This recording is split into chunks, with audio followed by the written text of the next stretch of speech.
साथियों जय श्री राधे राधे। आज मैं एक बार फिर से YouTube channel the aim of life में आप सभी का हार्दिक स्वागत और अभिनंदन करता हूँ।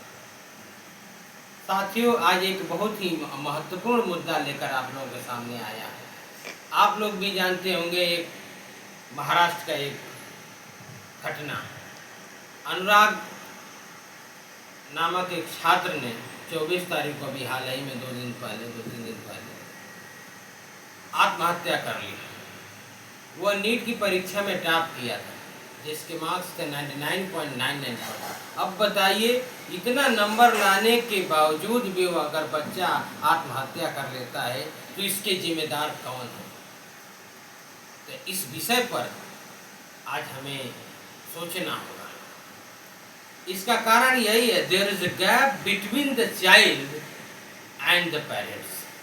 आज के युग में बच्चे और उनके माँ बाप के बीच की दूरी बढ़ती जा रही है। जब बच्चा क्लास 5 या 8 तक पढ़ता है तो अपनी बातों को शेयर करता है माँ बाप से, लेकिन जैसे जैसे हाई स्कूल इंटर में जाता है वो धीरे धीरे दूरियां बनाने लगता है, अपनी बातों को छिपाने लगता है, अंदर ही अंदर कुंठित होने लगता है और धीरे धीरे वह कुंठा इस तरह की घटनाओं को अंजाम देता है। लेकिन हमें ये सोचना होगा कि बच्चों के टैलेंट किस में है, उसके हिसाब से हम अपने सपना जो है उस पर ला दें।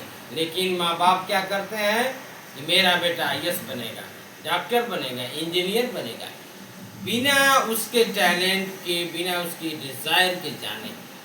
We have to understand the talent which is present in our child। हमारे बच्चे में कौन सा टैलेंट है, वो कौन सा काम कर सकता है, what is the ambition of that child। बच्चे की अभिलाषा क्या, उसको हम जाने, तब जाकर जो है वो बच्चा हमसे घुलेगा मिलेगा। यदि हम कहेंगे नहीं वो नीट का ही परीक्षा पास करेगा, डॉक्टर ही बनेगा, तो इस तरह की घटनाएं होंगी। अनुराग इतना टॉप क्लास का छात्र, लेकिन उसने जीवन का अंत कर दिया। कारण यही है कि वो अपनी बात को माँ बाप से शेयर नहीं कर पाया, माँ बाप को कन्विंस नहीं कर पाया। तो साथियों आज का ये विषय बहुत ही गंभीर है कि हम बच्चों से घुल मिल कर रहें, और बच्चों से भी मुझे यही उम्मीद है कि वो अपनी बात को शेयर करें, अपनी बात को छिपाएं ना।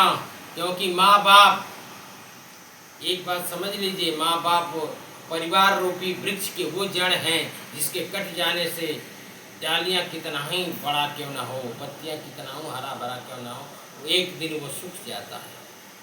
माँ बाप को किसी सीढ़ी की पायदान न समझे, माँ बाप पेड़ की जड़ है, और जड़ कट जाने से हम कभी भी हरा भरा नहीं रह सकते हैं।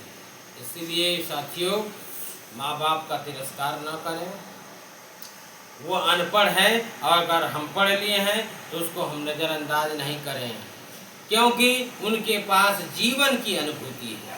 दे have experience of life, how to spend their life, they have well knowledge about that. But we have no well knowledge about life, we have only physical knowledge. हम लोगों के पास केवल भौतिक ज्ञान है, लेकिन जीवन की जो कला है वो माँ बाप के पास है। इसलिए साथियों मैं एक बार फिर से आपसे विनम्र निवेदन करना चाहूँगा कि आप अपने बच्चों के साथ घुल मिल कर रहिए, उनकी बातों को सुनिए, उनकी इच्छाओं को जानिए, तब जाकर हमारे बच्चे खुश रहेंगे और जीवन में सफलता को प्राप्त करेंगे। जय श्री राम।